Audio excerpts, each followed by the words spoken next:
You know, Josh, I've never seen The Exorcist. Really? Really? That's like one of my first horror movies. Yeah, I'm Josh. I'm Allison. Hi, guys. Hey. Hey. Thanks for joining us today for Josh at the Movies. We actually caught Who Invited Them back at the Overlook Film Festival, and we're really excited for more people to see the movie now that it's coming to Shudder. For our first question, we were wondering what pulled you guys into Duncan Birmingham's orbit, and what was it like filming on location in LA post-COVID? Great question for Tim. Well, something's going wrong with that. Whoa. No, I think, this script kind of just came to me through my reps. Duncan and I didn't really know each other, but we set up a Zoom meeting like this and kind of chatted about the script. And yeah, the rest is history, really. Yeah, mine's very similar. I kind of knew of Duncan because he was doing the Mark Maron show and all that stuff. So I was, eager to work with him because I'm a fan of the Maron, the IFC show. Yeah, I've seen a few episodes. And yeah, same. I met with Duncan over Zoom, and it's hard not to fall in love with that guy. He's like super sweet, and he had a beautiful vision for this movie, and it looked like a lot of fun. And yeah, it's shot in LA, so sign me up. Convenient. Yeah, we shot in Burbank, and as you see in the film, it's all one location basically. So it was like a 2-week-long slumber party, kind of. Yeah. I was saying you guys did it all overnight, which is crazy. You're like nocturnal for a month. 2 weeks. It got weird, for sure. Yeah, it got very weird in the movie and off camera. Yeah, we're all kind of zombies. Maybe it brought out good performances. I don't know, but we were very silly the whole time. That's for sure. So Ryan, in the film, Adam absolutely hates anyone touching his wax. What are your thoughts on vinyl versus digital? Do you have a music collection of your own? And who are some of your favorite artists? We have a couple record players in the house. My daughters have one. We have one in our room. We love vinyl so much. I don't have like a beautiful setup like in the movie, but I spin some wax. I spin Polo and Pan and the Parcels, and the list goes on. But those are my favorites right now. The Sheepdogs. I don't know. How about you, Tim? Well, I just found this country artist named Zach Bryan, so just ordered that. Classic Incubus, make yourself, Yeah. big Incubus fan. Shout out to Brandon Boyd. Yeah, no big deal. Can you tell me, so how do you think Sasha and Tom are so good at blending into the background when they have such explosive personalities? I think that's part of their charm and charisma, is that they can be thrown into any social setting and kind of just be a party crasher in a way that's not too standoutish, but they're chameleons, right? Like they're people that I would want to party with. So yeah. So from here on out, you guys can feel free to talk about spoilers. Perry's interview was very spoiler as well. So the conversations felt very organic and natural, especially since the majority of Who Invited Them hinges on this vibe between the two couples. So when I spoke with Perry, she mentioned that there was a lot of improv on set. Can you elaborate in the process from your point of view?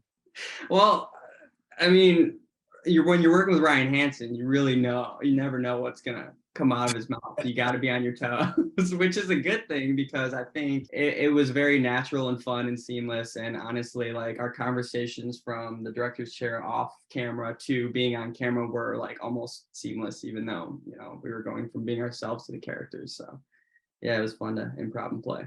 When you do a smaller budget movie like this, where there's no trailers, really, I mean, there were kind of far away, but we're all just kind of camping out together the whole time. So it really bonds everybody, especially those, late nights at 4 a.m. or whatever. So we all became really close, really fast, which I think, and it's basically just the 4 of us for most of it. So it really kind of creates this beautiful, natural vibe, which allows you to improv and stuff because you're comfortable with everybody. And so we would just throw out little zingers and weird improv-y things through. And it kind of, a lot of it worked, I think. Most of it didn't work. Most of it will never work. But, It has a nice flow. Definitely. Yeah, Duncan really facilitated an environment for us to just kind of, play and be free, which was great. And then we'd have to go back to the lines at some point. Yeah. At 4 a.m. Yeah. By the way, there is a script here. Yeah. So this one's for Tim. From explosively channeling your emotions as Monty in 13 Reasons Why, which is actually one of my favorite shows, to now playing a murderous psychopathic twin. Why do you think you're so drawn to these morally complex and deeply flawed characters? That's a good question that I should probably go to a therapist for. But like you said, they're just complex. There's so many layers to them, right? And if you play them, like, obviously it's easy to lean into like the craziness, but there's got to be a reason for the craziness, right? So for, I think, Monty and this character, it's like they both have like what they give you on the surface, but there's so much going on, beneath that. So yeah, no, it was fun. It's definitely similar in some ways, but vastly different. So super fun. My mom's waiting for me to play a nice guy, so I'll keep Soon. Allison, there's a squirrel that just crawled up on your chair. This is Lexi. She's old, but she's like down. She likes to make an appearance, especially facing with her butt to the camera and not actually like a normal angle. I think she knows her angles. Over it. Do you guys have any pets? Yeah, he's right over there. Little lump. Do you have a dog? Yeah. Oh, wait, what kind of dog? Are you getting him? We're getting our dogs. Yes. Oh my god, Yeah. do it. Mine were going crazy a couple minutes ago. Oh yeah. Oh my god, so cute. This is Lufa. He's stoked right now. Can you tell? So, like a sheep. Yeah. Aw, very nice. We're Anyway. very dog people. Oh, there you go. Oh, You're all here. yeah. We let the dogs out. Show and tell. Gosh. Okay. So let's get back to the script, like the improv are going off. So where Sasha encourages Margot's darker side, Tom schmoozes Adam to stroke his ego. What about Tom do you think makes Adam so obsessed with matching his energy? I'm Adam, right? You already forgot who you are. Come on. You're It's right. been a while. It's What is it, Tom? I think okay, so Tom is this younger, far more handsome. Go on. I think you could just, like, when you reach a certain age, you kind of look back and like you envy the youth a little bit. So the freedom, not necessarily being young, but like the freedom of being that age. And I mean, Tom claims to be, successful and all these things, and he dresses a certain way. So I mean, I think Adam's drawn to everything that Tom wants him to be drawn into. Yeah, Adam looks at this young couple who's hot for each other and they're so cool. And, Adam wants that. And he thinks that's awesome, even though they, were creepy at first. But then they're like, whoa, these guys are cool. I want to be like them. I'll do whatever, so. Yeah. Okay. That works. So what was your first reaction when you read the big twist in the script? Right? I was all like, what? And I was like, what? Oh. No, I think it all came together in a really fun way. So I'm excited to see if people watching can put it together. Were you guys suspicious of it? Or did you think that it maybe was that? I was definitely suspicious, but I wasn't 100. I mean, I never guessed twins, definitely not, but I definitely thought something was going on. Just wasn't 100% sure what it was. I mean, I kind of got the vibes. I don't remember at one point I figured that out, but I got the vibes it was going in that direction. I'm like, that makes sense. Yeah.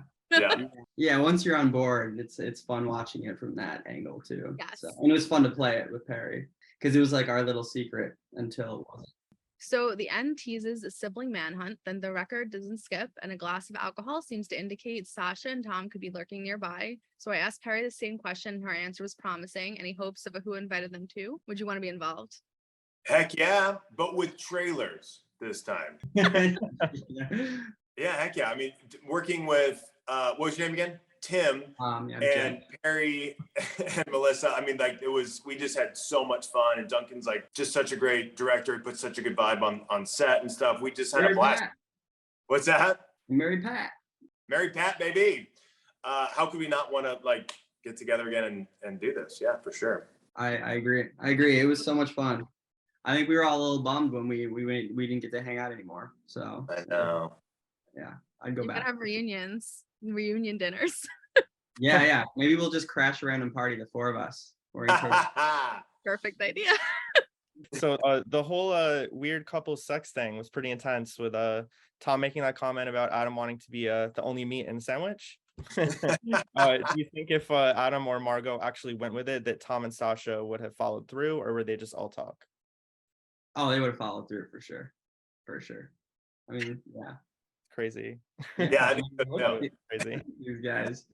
No, I don't know. It's like it's all a game, right? So it's like, how far would they go? And I think if one was in, the other naturally would follow. So we're talking about sex, right? It's a sex thing. All right, Yeah. cool. Sibling sex. Yeah, great. Okay. So a more tame question. Sasha and Tom discover retro board games at Adam and Margo's house. What are your favorite board games? Catan, hands down. Oh yeah, you guys Cataners or no? I mean, Settlers of Catan, right? I have not. Oh, played sorry, it. the full name, Settlers of Catan. I'm so sorry. Yes. Sorry, I'm not like cool enough. I've seen so many people play it, but like it's never my close friends, so I've never been able to like join a group of them. Oh, it's the best. It's so fun. You got to try it. I mean, it's a long game, but I Tim? love games. You know, I'm more like board game adjacent. I bought Settlers of Catan, and it's still wrapped in plastic here. So I don't know. I'll play anything, but I'm not the one hosting the game night. Gotcha. the thing about Settlers of Yeah. Catan, you gotta if you have it in the box and you've never played, forget it. You got to play with someone who's played before, or else it's gonna take forever to learn how to Okay. play. All right. Anyway, Well, okay, so I'll have you over. It'll be invite great. me over. Okay. Got to learn all the exact rules and all of that stuff, right? I mean, I love like Life, the game of Life. Very simple, but it's a fun game. I did that with my dog. Yeah, so cool, Josh.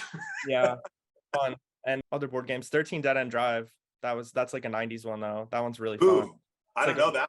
It's like a little murder mystery one where you get cards and it's fun. Yeah, has a Oh, I whole love it. murder mystery vibe to it. Between Ryan's role in Friday the 13th and Tim's role in Untitled Horror Movie, you're both no strangers to the world of horror. So what would be a dream genre director or co-star that you'd love to work with on a future project? Of horror specifically, or just of any genre? Horror specifically, but you can also branch out to any genre too. Why not? Horror specifically is what's that guy's name? You know, the Pan's Labyrinth dude. What's that guy's name? Guillermo del Toro. Good Yeah, one. one of those. Like, it's so cool. He creates these beautiful fantasy horror type movies. I think that would just be incredible. Pan's Labyrinth is amazing. It's one of Yeah. my favorites. It's a great movie. I agree. That's what I was gonna say, dude. Shit. You took my That's why I answer. said yes, you know?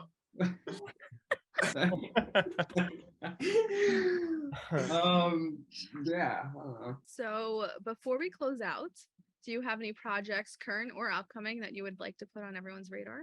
Party Down season 3. I'm so excited about that. I got to shoot that right after we did this, and what is it? Who invited them? I'm very excited about that. I don't know when it comes out, but that's coming out. Okay. That's been on my watch list for the whole time it existed. So I need to watch it. Seasons 1 and 2. You haven't watched that yet, Josh? You gotta No, check I it out. haven't. I'm gonna Oh, watch All he it now. does is watch 8 million screeners, so he never actually watches things that are on anymore. Yeah, Oh my totally. God. I'm behind on everything. It's okay. Well, you got time. Come out for a bit. So I think, I don't know. So I actually did another horror film. Yeah. That hopefully you guys will bring me back for. It's called Devil's Workshop. It's a Lionsgate film, shot very indie style, but that's hopefully coming out sometime in the very near future. We just don't have exact dates or anything. So Is it like a found footage type thing, or no, it's just regular. what's it called? Devil's what? Devil's Workshop with Robin Mitchell and Emil Hirsch is in it. So it's Cool. Oh, rad. super Cool. fun. It's creepy. I think you guys will like it. Very cool. And I did want to bring, this is kind of ridiculous. So Ryan, we actually met once when you were promoting Veronica Mars in New York. So very Oh my gosh, no way. I thought you looked familiar. So you look like your IMDb photo, Ryan. that was That's like right. 10 years ago.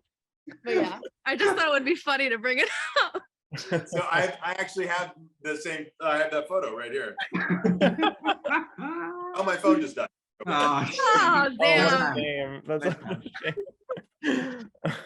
Well, thank you guys so much for chatting with us today. It was really a pleasure, and we love the movie. Can't wait for everyone to see it. Great. Thank you guys. yeah, thank you guys so much. Appreciate it. Yeah. See you tomorrow, Tim. See you tomorrow, buddy. Bye. Adios. Bye.